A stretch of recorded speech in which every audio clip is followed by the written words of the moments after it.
안녕하세요. 오늘은 사도행전 22장 1절부터 21절까지 말씀 함께 나누겠습니다. 여러분, 어제 우리는 자기를 죽이려는 자들을 향해 복음 전할 기회를 달라고 요청했던 바울 이야기를 나누었습니다. 오늘 본문 21장에서부터 바울은 자기가 경험했던 이야기로 그들에게 복음을 전하기 시작하는데요. 어떻게 바울이 복음을 전했는지 저 22장 1절, 2절 말씀부터 함께 보시겠습니다. 사람들아, 형제들아, 아버지들아, 내가 이제 너희에게 하는 변호의 말을 들으라. 그가 히브리 말로 자기들에게 말하는 것을 그들이 듣고 더욱 조용히 함으로 그가 이르되. 여러분, 지금 바울이 자기를 변호하겠다고 합니다. 그리고 그 변호의 첫 마디는 사람들아, 형제들아, 아버지들아 입니다.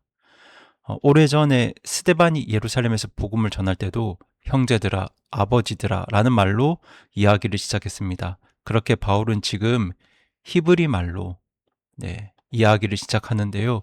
이 히브리 말은 유대인들의 언어입니다. 유대인들끼리만 쓰는 말이죠. 그렇게 바울은 히브리 말로 이야기를 시작하면서 나도 여러분과 같은 사람입니다 라는 메시지를 전하고자 했습니다. 저는 우리가 복음을 전할 때도 나는 당신과 같은 사람입니다 라는 마음으로 복음 전하는 것이 참 중요하다고 생각하는데요. 그렇게 바울이 히브리 말로 말을 시작하니까 그 무리들이 더욱 조용해집니다. 그럼 저 이어지는 3절부터 5절까지 말씀 이어서 보시겠습니다. 나는 진실로 유대인인 사람으로 길리기아의 도시 다소에서 태어났으나 이 도시에서 가말리엘의 발밑에서 자라며 조상들의 율법의 완전한 방식에 따라 가르침을 받았고 이날 너희 모두처럼 하나님을 향해 열심히 있었노라. 내가 이 길을 핍박하여 사람을 죽이기까지 하고 남자들과 여자들을 결박하여 감옥에 넘겨주었는데 이것은 대제사장과 장로의 지위를 가진 모든 사람들이 나에 대해 증언하는 바와도 같으니라. 내가 또한 그들로부터 형제들에게 보내는 편지를 받아 다마스쿠스로 가서 거기 있는 자들도 결박하여 예루살렘으로 데려가 형벌을 받게 하려 하였노라. 여기 3절에서 바울은 이제 자기가 어떤 사람인지 누구인지를 먼저 밝힙니다. 그 시작이 나는 진실로 유대인인 사람이다. 여러분, 이 시제를 잘 보시기 바랍니다. 바울은 나는 유대인이었다 이렇게 말하지 않습니다. 지금도 나는 유대인이다. 그렇게 나는 진실로 유대인인 사람이다. 이렇게 말하고 있어요. 내가 예수님을 믿는다고 해서 조상들의 하나님을 버린 게 아니라는 거죠. 오히려 바울은 지금 예수님을 메시아로 믿음으로 참된 유대인으로 살고 있다. 지금도 유대인으로 살고 있다. 이렇게 말하고 있습니다. 그리고 이어서 말합니다. 내가 이 도시에서, 그러니까 아마 다소일 겁니다. 이 다소에서 가말리엘의 발밑에서 자라며 조상들의 율법의 완전한 방식에 따라 가르침을 받았다.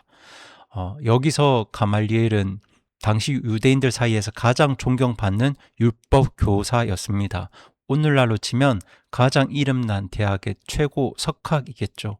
그렇게 바울은 나도 당신들처럼, 아니 당신들만큼, 당신들보다 더 하나님을 향해 열심히 있었던 사람이다. 그렇게 율법을 열심히 배웠고 가르침을 받았고 그렇게 율법에 따라 하나님을 향해 열심히 있었던 사람이다. 이렇게 말하고 있는데요. 사실 이 말은 지금 자기를 죽이려는 그 사람들도 하나님을 향한 열심이 있다는 걸 인정해 주는 말입니다. 왜냐하면 과거의 바울도 그랬기 때문입니다. 바울은 그 하나님을 향한 열심 때문에 이 길을 핍박하여, 여기서 이 길은 예수님을 믿고 따르는 길을 말하겠죠. 이 길을 핍박하여 사람들을 죽이기도 했고 많은 남자들과 여자들을 결박해서 감옥에 넘겨주기도 했습니다. 바울은 그렇게 예수님 믿는 사람들이면 남자든 여자든 가리지 않고 잡아 가두고 죽이기까지 했습니다. 그리고는 말하죠. 이건 대제사장이나 장로들도 나에 대해서 다 알고 있는 사실이다. 그렇게 바울은 지금 자기의 과거를 하나도 숨김없이 밝히고 있는데요. 그런데 여러분 한번 생각해 보세요. 바울은 지금 예수님 믿고 구원받은 지 20년도 더 된 사람이거든요. 그런데도 바울은 믿지 않던 시절, 예수님 만나기 전에 자기 모습을 그대로 다 기억하고 있습니다. 내가 과거에 어떤 사람이었는지, 그렇게 나의 과거를, 나의 죄를 잊지 않고 있었습니다. 그래서 어떻게 말하고 있냐면요. 나도 꼭 여러분과 같았습니다. 그래서 나도 그리스도인들을 미워했고, 나도 여러분처럼 교회를 핍박했습니다.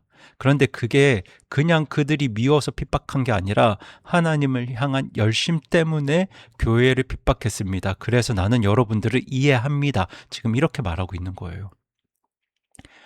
그런데 보통 우리는 어떻습니까? 예수님 믿고 교회 안에 들어와서 그렇게 살다 보면 어느새 세상과 담을 쌓아버리고 그렇게 믿지 않는 사람들의 상황과 처지를 까맣게 잊어버릴 때가 많잖아요. 그런데 사실 그들의 상황과 처지를 잊어버린다는 건 과거의 나의 모습을 잊어버렸다는 것과 같은 말인데요. 여러분, 그렇게 나의 지난 모습들, 나의 과거를 잊어버리면 우리에게 감사도 사라지고 더 나아가서 불신자들도 이해하지 못합니다. 그런데 바울은 20년이 지나도 자기 지난 모습을 잊지 않았습니다. 그래서 바울은 지금 저들의 눈높이 앞에 눈높이에서, 그러니까 민족들의 상황을 이해하면서 복음을 전할 수 있었던 거예요. 그럼 우리 이어지는 6절부터 11절까지 말씀 보시겠습니다. 예수님을 만난 이야기가 시작이 되죠. 내가 길을 가다가 다마스쿠스에 가까이 갔을 때 정오쯤 되어 갑자기 하늘로부터 큰 빛이 나타나서 나를 둘러 비춤으로 내가 땅바닥에 쓰러져 들으니 한 음성이 내게 이르시되 사울아 사울아 어찌하여 내가 나를 핍박하느냐 하시기에 내가 대답하되 주여 누구시니까 하니 그분께서 내게 이르시되 나는 내가 핍박하는 나사렛 예수라 하시더라. 나와 함께 있던 자들은 참으로 그 빛을 보고 두려워하였으나 내게 말씀하신 분의 음성은 듣지 못하였더라. 내가 이르되 주여 내가 무엇을 해야 하리까 하매 주께서 내게 이르시되 일어나 다마스쿠스로 들어가라. 그러면 내가 하도록 정해놓은 모든 일들을 거기서 듣게 되리라 하시니라. 내가 그 빛의 영광으로 인해 볼 수 없었으므로 나와 함께 있던 사람들의 손으로 인도를 받아 다마스쿠스로 들어갔는데 바울이 보시는 것처럼 교회를 핍박하려고 다마스쿠스로 가던 그 길에서 바울의 인생이 완전히 뒤집어집니다. 한낮의 태양보다 더 밝은 빛이 바울에게 나타났고요. 그때 바울이 땅에 엎어지죠. 그리고 그때 한 음성이 들립니다. 사울아 사울아 어찌하여 내가 나를 핍박하느냐. 그때 바울이 묻습니다. 주여 누구시니까 하니 그분께서 어떻게 대답하시죠? 나는 내가 핍박하는 나사렛 예수라. 여러분 이 한마디에 바울의 모든 세계가 무너집니다. 왜냐하면 이 대답을 들은 순간 바울은 세 가지를 한꺼번에 깨닫게 되거든요. 첫 번째는 예수님이 살아계시는구나. 두 번째는 예수님이 하나님이시구나. 마지막은 그래서 내가 틀렸구나. 여러분 생각해 보세요. 예수님이 십자가에서 죽어서 저주받고 끝난 게 아니라 이렇게 살아서 부활하셔서 나에게 말씀하고 계신다면 그러면 지금까지 내가 붙들었던 그 모든 것들이 나의 열심이 다 틀린 거잖아요. 그리스도인들을 잡아 가둔 것도 예수를 저주받은 자로 여긴 것도 전부 틀린 거예요. 그런데 여러분 그렇게 내가 틀렸다는 걸 알게 된 그날이 바울 인생에서 가장 좋은 날이었습니다. 자기가 틀렸다는 걸 깨달은 그날이 바울에게 가장 복된 날이었어요. 여러분 사람들은 보통 내가 완전히 틀렸구나 깨닫는 날이 인생에서 제일 끔찍한 날일 거라고 생각합니다. 그런데 아니에요.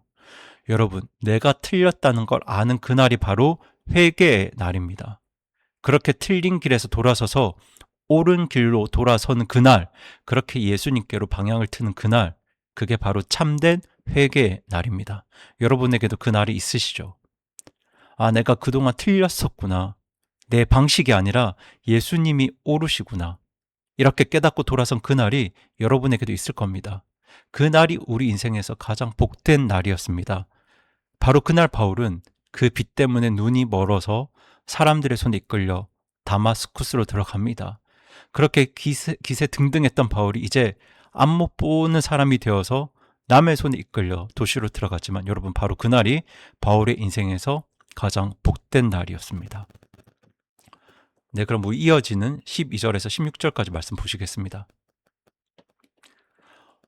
율법에 따라 독실한 사람으로 거기 거하는 모든 유대인들에게 좋은 평판을 받는 아나니아라 하는 사람이 내게 오더니 서서 내게 이르되, 형제 사울아, 내 시력을 받으라 하매 그 즉시로 내가 그를 쳐다보았노라. 또 그가 이르되, 우리 조상들의 하나님께서 너를 택하사 내가 자신의 뜻을 알게 하시고 저 의로우신 분을 보게 하시며 그분의 입에서 나오는 음성을 듣게 하셨으니 이는 내가 보고 들은 것에 대하여 내가 모든 사람들에게 그분의 증인이 될 것이기 때문이라. 이제 내가 왜 주저하느냐? 주의 이름을 부르며 일어나 침례를 받고 내 죄들을 씻어 버리라 하더라. 네, 저희가 지금 12절부터 16절까지 읽었는데요. 그렇게 눈먼 바울에게 아나니아라 하는 사람이 찾아옵니다. 이 아나니아는 율법에도 신실하고 유대인들 사이에서도 평판이 좋은 사람이었습니다. 그 아나니아가 바울에게 와서 이렇게 말하죠. 형제 사울아, 내 시력을 받으라. 아나니아는 바울을 형제라고 부릅니다. 방금 전까지 자기를 죽이러 오던 사람인데 그를 향해서 형제라고 부르면서 바울을 품어 주었습니다. 그러자 바울이 그 즉시 눈을 떠서 아나니아를 보게 됩니다. 그리고 그때 아나니아가 이렇게 말하죠. 우리 조상들의 하나님께서 너를 택하사 내가 자신의 뜻을, 하나님의 뜻을 알게 하시고 저 의로우신 분을 보게 하시며 그분의 입에서 나오는 음성을 듣게 하셨으니, 여러분, 여기서 의로우신 분은 그냥 어떤 의로운 사람을 말하는 게 아니라 구약 성경 약속했던 메시아, 그러니까 이스라엘 백성들이 수천 년을 기다려온 그 구원자를 가리키는 특별한 어떤 호칭입니다. 그렇게 아나니아는 내가 길에서 만난 그 예수님이 바로 구약이 약속하고 있는 우리 조상들이 기다려왔던 그분이시다, 이렇게 전하고 있어요. 그런데 여러분, 사실 이 14절 한 구절에서 하나님이 부르시는 사람들은 무엇을 경험하는가, 이 세 가지가 다 들어가 있습니다. 먼저는 하나님의 뜻을 아는 것이고요. 두 번째는 저 의로우신 분 예수님을 보는 것, 만나는 것이고요. 그리고 세 번째는 그분의 입에서 나오는 음성을 듣는 것, 즉 말씀을 듣는 것. 이것이 바로 하나님의 부름을 받은 사람들이 경험하는 세 가지입니다. 하나님의 뜻을 아는 것, 의로우신 예수님을 만나는 것, 그렇게 예수님의 말씀을 듣는 것. 여러분, 오늘도 우리도 똑같잖아요. 하나님의 뜻을 알게 되었을 때 예수님 바라보고 예수님 의지하고 그렇게 예수님의 말씀을 듣게 되는 것, 그 삶이 바로 하나님의 부르심을 받은 사람들의 삶입니다. 그리고 아나니아가 이어서 이렇게 말하죠. 이제 내가 왜 주저하느냐? 주의 이름을 부르며 예수님 이름을 부르고 일어나 침례를 받고 내 죄들을 씻어버리라. 그렇게 그날 바울은 회개하고 예수님을 믿음으로 예수님께 잠김으로 구원받게 됩니다. 그럼 저 이어지는 17절에서 21절까지 말씀 같이 읽겠습니다. 그 뒤에 내가 다시 예루살렘으로 와서 성전 안에서 기도하다가 무의식 상태에 있을 때 보니 그분께서 내게 이르시되 서둘러 예루살렘을 속히 떠나라. 나에 대하여 내가 증언하는 것을 그들이 받아들이지 아니하니라 하시므로 내가 이르되 주여, 내가 주를 믿는 자들을 감옥에 가두고 모든 회당에서 때린 것을 그들이 알며 또 주의 순교자 스데반이 피를 흘릴 때 나도 곁에 서서 그의 죽음에 동의하고 그를 죽인 자들의 옷을 지킨 것도 그들이 아나이다 하니 그분께서 내게 이르시되 떠나라. 내가 너를 여기에서 멀리 이방인들에게 보내리라 하셨느니라 하니라. 여러분, 그렇게 예수님을 만난 바울은 예루살렘으로 돌아와서 어디에서 기도합니까? 네, 성전 안에서 기도합니다. 그러니까 여러분, 지금 바울이 예수님을 믿고서도 어디에 간 겁니까? 성전에 간 거죠. 성전에 가서 기도했다고 합니다. 그러니까 바울은 지금 나는 예수님을 믿었지만 그렇다고 해서 유대인의 예배를 저버린 게 아니다. 그래서 나는 성전에 가서 기도했다. 이렇게 말하고 있는 겁니다. 그렇게 기도하는데 주님이 말씀하십니다. 어떻게 말씀하시냐면 서둘러 예루살렘을 속히 떠나라, 이렇게 말씀하세요.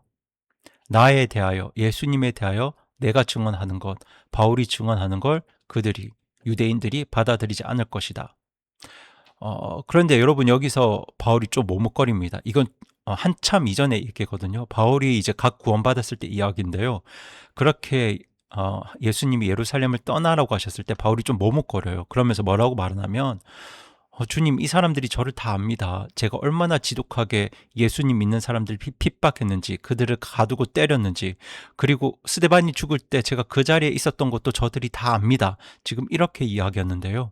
이렇게 말하는 바울의 속마음이 뭐냐면 주님, 바로 그렇기 때문에 제가 딱 적임자 아니겠습니까? 저를 안 이 사람들에게는 제가 예수님을 증언하면 되지 않겠습니까? 이런 마음이었어요. 여러분, 우리도 가끔 이럴 때가 있죠. 주님, 제 생각엔 이게 조금 더 좋은 방법인 것 같은데요. 제 생각엔 이게 맞는 것 같은데요. 이렇게 하면 어떨까요? 그렇게 하나님 앞에서 나의 생각을 설명하고 설득하려 들 때가 있잖아요. 그런데 그때 주님의 대답은 뭡니까? 그냥 예루살렘을 속히 떠나라 였습니다. 그리고 어, 내가 너를 여기에서 멀리 이방인들에게 보내리라. 떠나서 내가 너를 이방인들에게 보낼 거다. 이게 주님의 대답이었어요. 여러분, 이때도 바울은 자기 동족인 유대인에게 복음을 전하고 싶었지만 주님은 바울을 저 멀리 이방인들에게로 보내십니다. 그런데 사실 이건 전혀 새로운 말씀은 아니었어요. 왜냐하면 다마스쿠스 가는 길에서 예수님은 이미 바울에게 내가 너를 이방인에게 보내겠다 말씀하셨거든요. 그러니까 이 일은, 그러니까 바울이 이방인에게 갔던 일은 사실 바울의 뜻이 아니고 철저히 주님의 부르심이고 주님의 뜻이었던 거예요. 그렇게 다음에 이어지는 이 바울의 간증과 또 설교는 내일 이어서 볼 텐데요. 제가 오늘 본문을 볼 때 이 바울 이야기의 핵심은 나는 틀렸었다입니다. 나도 예전에는 당신들과 같았었는데 그런 내가 틀렸었습니다. 그렇게 고백하고 있는 거예요. 그토록 열심이었던 바울이, 그토록 확신에 차 있던 바울이, 사람을 죽일 만큼 확실한 신념에 있었던 바울이 어느 날 예수님을 만나고 내가 틀렸구나 깨닫고 삶의 방향을 완전히 돌이킵니다. 여러분, 이게 바로 성령님이 하시는 회개의 역사입니다. 그런데 여러분, 이런 회개의 역사는 특별한 몇 사람만을 향한 역사가 아닙니다. 바울이 지금 자기 동족들 앞에서 굳이 이런 자기 이야기를 하는 이유가 뭐겠습니까? 나 같은 사람도 이렇게 바뀌었기 때문에 여러분도 바뀔 수 있습니다. 변할 수 있습니다. 이 말을 하고 싶었던 거예요. 여러분, 예수님 편에서, 교회 편에서 원수 중에 원수가 바로 바울이었습니다. 그런데 그 바울을 바꾸신 예수님께서 다른 사람인들 바꾸시지 못하겠습니까? 그렇게 저와 여러분이 변화되었고요. 저와 여러분을 변화시킨 예수님이 능히 우리 주변에 있는 그 사람도 변화시킬 수 있습니다. 오늘 우리가 눈앞에서 마주하게 될 그 사람, 저 사람은 아무래도 변할 사람이 아니야. 그렇게 생각하는 사람, 우리가 그렇게 변하지 못할 사람이고 생각하는 그 사람, 저와 여러분을 변화시킨 예수님은 그 사람도 능히 변화시킬 수 있습니다. 그 예수님의 능력을 믿고 오늘도 하나님 나라 증거하면서 예수 그리스도의 증인으로 살아가는 저와 여러분이 되었으면 좋겠습니다. 그럼 이 시간 함께 기도하시겠습니다. 살아계신 하나님 아버지, 그토록 큰 확신에 차서 사람을 죽일 만큼 확신에 차서 교회를 핍박했던 그 사울을 주님께서 친히 찾아와 주셨습니다. 그리고 바울이 내가 틀렸습니다. 그렇게 고백할 때 그 고백을 보시고 바울의 삶을 완전히 돌이켜 주셨습니다. 그리고 주님, 저희들도 그 은혜를 받은 사람들입니다. 그렇게 우리가 내가 주님 앞에서 틀렸습니다. 예수님이 옳으십니다. 고백할 때 주님께서 저를, 우리 성도님들을 변화시키셨습니다. 그렇게 바울을 바꾸신 그 능력이, 그리고 저희를 변화시킨 그 주님의 능력이 아직 예수님을 알지 못하는 나의 가족들, 나의 친구들, 오늘 내가 만나는 그분들을 변화시킬 수 있다고 믿습니다. 저희가 그 믿음 가지고 정말 용기를 내어서 담대하게 하나님 나라를 드러내고 예수님의 증인으로 살아가는 하나님의 자녀들 되게 하여 주시옵소서. 이 모든 말씀 우리 주 예수님의 말씀 이름으로 기도드립니다. 아멘.